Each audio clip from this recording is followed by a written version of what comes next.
Il sort de 17 ans de prison, il n'a pas envie d'y retourner. Il va falloir que quelqu'un intervienne. Mais en fait, c'est nous qui allons intervenir. On n'est jamais prêt, mais faut assurer. Police, le podcast, revient pour une 2e saison. On les a aidés à être reconnus en tant que victimes, et ça c'est super important. Je me suis dit, c'est pour ça que je suis devenue policière. Des flics vous racontent leurs histoires marquantes. Des années après, je me souviens de tout. Des lieux, des odeurs, des visages. Des affaires dont ils gardent en mémoire les moindres détails. Dans la vie d'un policier, il y a beaucoup de travail, mais il y a un peu de chance aussi quand même. Police, le podcast. À l'occasion des 50 ans de l'Office central de lutte contre le trafic des biens culturels, nous rencontrons des hommes et des femmes qui enquêtent sur le patrimoine. Aujourd'hui, nous suivons une enquête d'Olivier. Une fois n'est pas coutume, c'est un gendarme qui s'installe derrière notre micro, puisque l'OCBC est un service mixte police-gendarmerie. Dans cette affaire, les enquêteurs font face à un antiquaire de renom qui prend des libertés avec l'histoire. Le nom qu'elle avait, c'était Arbre en boule, parce qu'on parlait de quelqu'un qui, avec un morceau de bois, faisait des meubles boules, donc on l'avait appelé comme ça. C'est vrai qu'on a toujours un peu des petits noms pour certaines affaires. Les meubles boules sont des meubles en bois sur lesquels des motifs en marqueterie sont apposés. Ce mobilier, très prisé en France au XVIIe et XVIIIe siècle, est revenu sur le devant de la scène dans les années 2000. Suite à une exposition qui a été faite sur les mobiliers boules, il y a eu un engouement international du mobilier français 18e, et notamment des maîtres ébénistes de cette époque-là. Ce qui fait qu'en fait, tous les grands marchands, notamment de la place parisienne, ont présenté pendant les années 2000, les années qui ont suivi, énormément de meubles d'exception. On ne pouvait que constater qu'il y avait un problème, parce qu'on se retrouvait avec, au total, sur le marché international, avec plusieurs centaines de meubles d'exception, alors que si on se remet dans le contexte du 18e, pour les fabriquer, il fallait plusieurs mois. Et que les matières utilisées, avec des écailles de tortue, des choses comme ça, c'était des matières qu'on n'avait pas chez nous, donc il fallait faire venir, donc il y avait tout un tas de contraintes en fait de fabrication. Pour les commander, il fallait avoir beaucoup d'argent, donc c'est pas le personnage lambda qui commandait ça, c'était forcément des gens proches du pouvoir royal. Et on retrouvait énormément sur le marché de meubles estampillés des plus grands maîtres ébénistes, alors que techniquement, ça aurait été très compliqué pour eux d'en sortir autant sur la période concernée. C'est dans ce contexte que l'affaire Arbre en boule arrive sur le bureau d'Olivier en 2014, grâce à un procédé vieux comme le monde, la dénonciation. C'est un antiquaire parisien qui avait un différend commercial avec ce fameux monsieur Lupu, et qui en gros a estimé que c'était l'heure de régler ses comptes. Et qui est venu nous trouver en disant écoutez, moi voilà, je sais ce que ce monsieur fait. Il nous parle au départ, je crois que c'était 4 ou 5 meubles, pour lesquels il nous dit voilà, ça, ce meuble-là, je sais qu'il l'a acheté de telle façon, qu'il l'a revendu X années de telle façon. Vous pouvez voir, on avait les 2 photos des meubles avant, le meuble après. Ils étaient transformés, une transformation notoire. On part d'un meuble classique et on en sort quelque chose de haut de gamme dans le mobilier 18e. Et ça, il nous fait la démonstration pour plusieurs meubles. Il nous donne ça, puis il dit voilà, j'ai fait des transactions pour lui, et il m'a demandé de le payer sur son compte en Suisse. Voilà le numéro du compte en Suisse. C'est-à-dire le bon réglage de compte. L'OCBC ouvre une procédure. Le travail d'enquête débute auprès des salles des ventes et des antiquaires.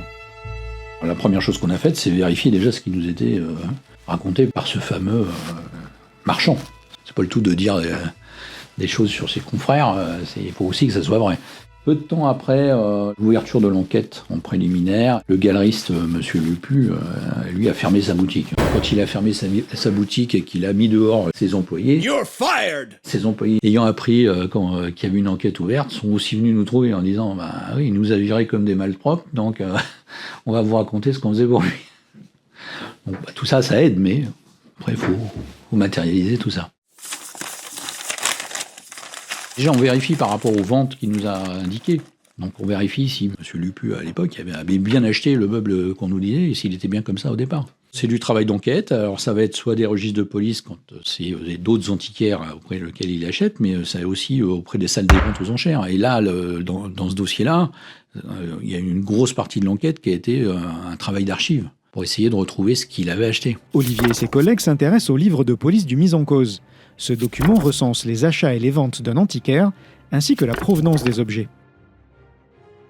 Quand vous vérifiez ce qu'il a acheté et qu'il a un superbe meuble 18e, un grand ébéniste, et en face, il n'y a jamais quelque chose qui correspond, qui est rentré sur le livre de police, et que dans ce qu'il achète, on s'aperçoit qu'il n'y a pas. Il y a des moments, il faut s'expliquer. Ce qu'il faisait, c'est qu'il achetait beaucoup de commodes de campagne 18e, parce qu'il était très malin dans sa démarche. Il achetait des meubles pour avoir du bois de 18e pour modifier ses meubles ou pour les fabriquer. C'était quelqu'un de très intelligent qui savait très bien ce qu'il faisait. L'étape d'après, ça a été une ouverture d'information avec un juge d'instruction qui a été nommé, ce qui nous a permis de faire d'autres investigations un peu plus loin et plus approfondies, notamment les investigations auprès de la Suisse. En fait, on est tombé sur 7 sociétés offshore. Monsieur Lupu, c'est quelqu'un qui apparaissait dans les Panama Papers. Derrière, il y a toutes des structures offshore qui permettent à la fois de blanchir de l'argent qui est caché du fisc, mais aussi de blanchir les meubles qu'on fabrique. Quand vous achetez une commode basique, vous la vendez à votre société offshore, vous l'envoyez en Suisse, puis elle revient, votre société offshore, elle vous vend un meuble 18e magnifique. La provenance, c'est la société qui est au Panama ou aux îles Vierges qui vous l'a vendu. Et puis si on vous questionne, vous dites, attendez, demandez à la société aux îles Vierges d'où elle vient. Grâce à la coopération des autorités suisses, les enquêteurs de l'OCBC peuvent approfondir le volet financier de l'affaire. Les ayants droit économiques des sociétés offshore doivent être déclarés. Et c'est ce qui a été demandé dans le cadre des commissions rogatoires internationales, et c'est ce qu'on a obtenu. Et puis après, on a travaillé sur les mouvements de fonds, sur tout l'argent, parce qu'on parle quand même de grosses sommes. Sur la période qu'on a limitée, parce qu'après on est limité par la prescription, on est sur, je crois, une quarantaine de meubles au total, identifiés comme soit transformés, soit fabriqués complètement. Sur 40 meubles qu'il a tenté de vendre, on est sur un montant de presque 34 millions d'euros. Et on a identifié 17 meubles qui ont été vendus, et là on est déjà à 10 millions et demi. Les perquisitions menées au domicile de l'antiquaire permettent de trouver des éléments supplémentaires qui viennent enrichir le dossier. On a trouvé 23 frappes d'estampilles. C'est des pièces en métal qui servent en fait à signer quelque part le meuble. Souvent c'est associé de ce qu'on appelait le poinçon de Jurande. Et j'ai le droit, parce que je suis maître ébéniste, j'ai le droit d'avoir ma frappe et je peux frapper mes meubles. Et ça donne de la valeur au meuble. Plus la signature est prestigieuse, plus le meuble se vend cher. Donc à partir des frappes qu'on avait trouvées au domicile de l'antiquaire, on les a comparées. On a comparé la marque des frappes qu'on a trouvées avec les estampilles originales, dont l'empreinte a été prélevée sur des meubles qui sont dans les collections nationales de longue date et qui n'ont pas fait l'objet de restauration. En fait, c'est des saisies révolutionnaires. Là, on avait une traçabilité sûre, donc on a pu le faire sur quelques meubles et sur quelques grands noms d'ébénistes du 18e, et les analyses et les expertises qui ont été faites ont pu démontrer que certaines frappes détenues par l'antiquaire ont bien servi à marquer des meubles qu'on avait saisis.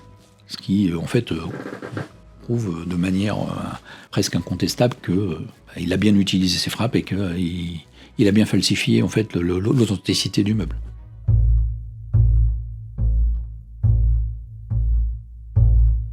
Je me rappelle d'un meuble qui était présenté, qui était un très beau meuble avec des portes, avec ce qu'on appelle la laque de Coromandel, qui est une laque chinoise. Et en fait, quand on a travaillé sur ce qu'il avait acheté, on s'aperçoit qu'il achetait des paravents chinois en laque de Coromandel du 18e.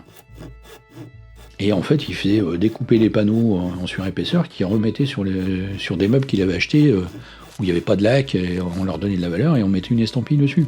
Il avait su s'entourer d'artisans en fait, qu'il utilisait, alors que ce soit des fonderies, des doreurs, des ciseleurs, des laqueurs.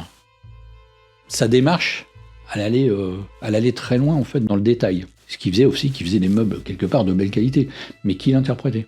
Et il se voyait d'ailleurs, c'est ce qu'il disait dans les auditions qu'on a pu faire avec lui, c'est-à-dire que lui, il se voyait un peu comme ce qu'on appelait les marchands merciers à l'époque, c'est-à-dire que c'est les gens qui achetaient aux ébénistes et qui revendaient après aux clients, qui faisaient souvent des transformations. Là, le client, il voulait une étagère en plus, il mettait des étagères en plus, ou des choses comme ça. Il transformait les meubles. Et lui, en fait, il disait restituer les meubles. C'est-à-dire qu'il comprenait l'ébéniste, il repérait que c'était tel ou tel ébéniste, il rajoutait le nom dessus, voilà, parce qu'il avait compris que le meuble, au départ, c'était un meuble de cet ébéniste-là. et il les restituait. Donc il faisait pas de faux pour lui. Donc, il avait une vision qui était assez particulière, mais...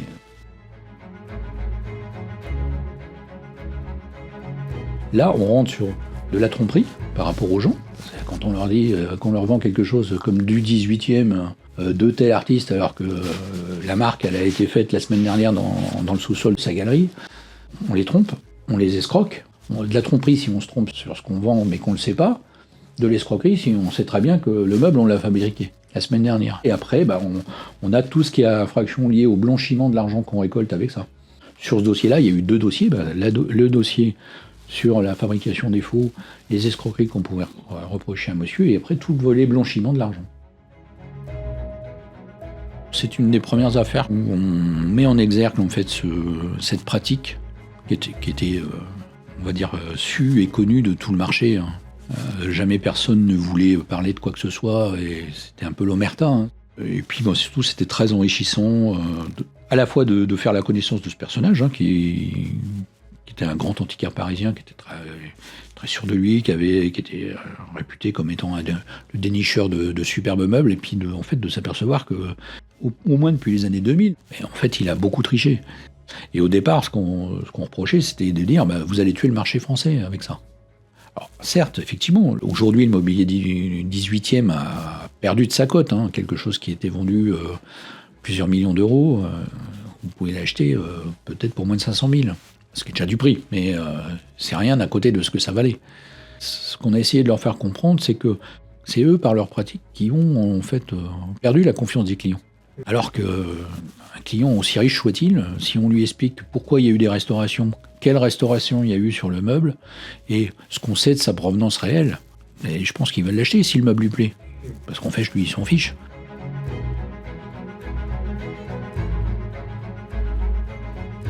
Police, le podcast, une émission à retrouver sur l'ensemble des plateformes de diffusion.